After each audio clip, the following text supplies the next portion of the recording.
The Lord be with you. And with your spirit. A reading from the Holy Gospel according to Matthew. Glory to you, O Lord. Jesus proposed the parable to the crowds. The kingdom of heaven is like a mustard seed that a person took and sowed in a field. It is the smallest of all the seeds, yet when full grown, it is the largest of plants.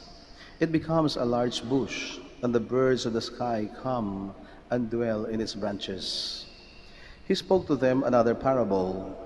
The kingdom of heaven is like a yeast that a woman took and mixed with 3 measures of wheat flour until the whole batch was leavened. All these things Jesus spoke to the crowds in parables. He spoke to them only in parables to fulfill what had been said through the prophet. I will open my mouth in parables. I will announce what has lain hidden from the foundation of the world. Brothers and sisters, the Gospel of the Lord. Praise to you, Lord Jesus Christ. Please be seated. Kahapon araw ng linggo, kung tayo ay nagsimba, ay narinig natin na ipinamalas ng Panginoon sa pamamagitan ng himala, ang pagparami ng 5 pirasong tinapay at ng 2 pirasong isda. Na nang una ay tiningnan ng mga apostol na walang mararating at walang magagawa. Paano nga ba pakakainin ng 5 pirasong tinapay at 2 pirasong isda ang mahigit sa 5,000 tao?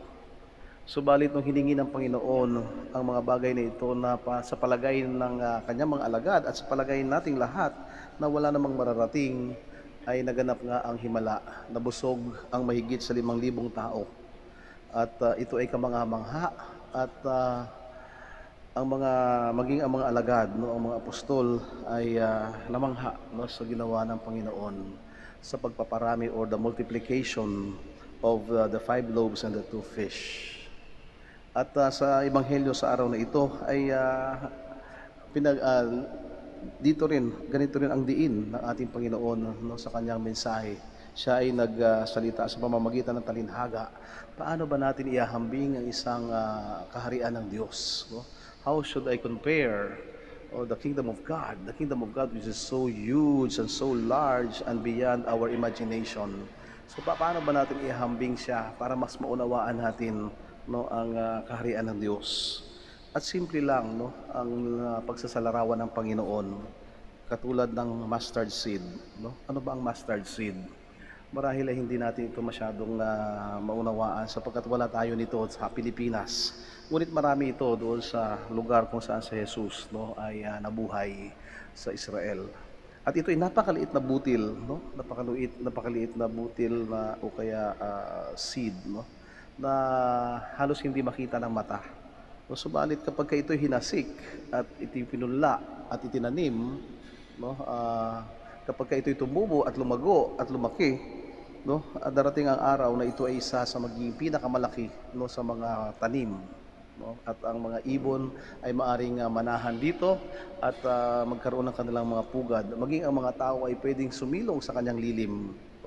Isang napakaliit na bagay na marahil halos hindi nakikita ng ating mata, subalit kapag ito ay pinunla at inalagaan, ay magiging kapakipakinabang. Katulad ng 5 pirasong tinapay, 2 pirasong isda, butil ng mustasa, at ang labadura. Labadura ang ibig sabihin ng the yeast, another insignificant thing, hinahalo sa harina kapag magluluto ng tinapay. At kapag hinalo mo ang labadura doon sa harina, ito ay magpapaalsa ng tinapay. At sa kamangha-mangha paraan, hindi natin alam kung paano at bakit nagaganap ito. And many wonders are happening around us, without us knowing. And sometimes without us believing in it. Minsan hindi tayo naniniwala na may mararating ang mga bagay na maliliit para sa tingin ng ibang tao. Minsan hindi lamang sa mga bagay, minsan maging sa ating mga sarili. Minsan tayo ay hindi naniniwala na tayo ay may mararating. Minsan ay hindi tayo makapaniwala na narating natin kung saan man tayo ngayon. na alam natin na tayo ay nagsimulang simple lamang, tayo ay mga simpleng tao lamang, walang wala, halos wala, no? At nakalimutan at nakaligtaan, hindi nakikita ng ibang tao, no? Hindi pinapahalagahan ng iba. No, subalit kapag tayo ay nagtiwala sa ating mga sarili, kapag tayo ay naniwala na tayo ay may magagawa, na tayo ay may papel na gagampanan sa buhay na ito at sa mundong ito, no? Ang Diyos ay nariyan para tayo ay basbasan, para tayo ay kalingain at alagaan, para ganapin, no, ang himala sa pamamagitan natin. Oo, miracles are possible and miracles can happen through us. All we have to do is acknowledge, no, our giftedness. No? Kilalanin natin, no, yung mga biyaya na meron tayo. Sapagkat ang maliit na tinapay na pwede natin ibigay sa isang nagugutom, no, ay isang napakalaking bagay para sa taong iyon. No, ang mga simpleng ngiti na ibibigay natin sa mga taong namumblema at nawawala ng pag-asa, no, ay isang malaking bagay para sa isang taong nalulungkot. No? Ang pagtapik sa balikat, no, sa taong nahihirapan at nabibigatan sa kanyang pinagdadaanan, no, ay malaking bagay upang siya bigyan muli ng panibagong pag-asa, panibagong buhay. Huwag nating maliitin ang maliliit na bagay, sapagkat sabi nga, ang maliliit, ito pa yung nakakapuwing. No, malaki ang nagagawa sa atin at marami at malayo ang pwedeng marating ng maliliit na bagay. Great things could start, no, with simple and small beginnings. Huwag tayong mawala ng pag-asa. Huwag nating pababain, no, ang ating kumpiyansa sa ating mga sarili at sa mga maliliit na bagay.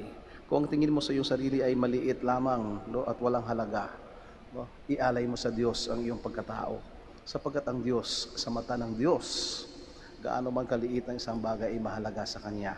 Alalahanin ninyo, no, ang Panginoon, no, He is fond of small things, the mustard seed, the yeast, the birds in the sky, the lilies in the valley, the hairs in our heads, little children. No? Ito lagi yung kanyang mga isinasalarawan na mahalaga at dapat pahalagahan natin sa buhay. No? Kahit ang mga buhok sa ating ulo ay alam ng Diyos kung ilan.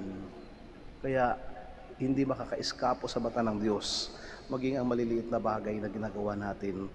Kahit na maliit lang ang kabutihan, no, o magagandang bagay na nagagawa natin, huwag nating maliitin ang ating sarili. Sapagkat sa mata ng Diyos, ito ay mahalaga. Tayong lahat, gaano man kaliit ang pagtingin natin sa ating mga sarili, ay mahalaga sa mata ng Diyos.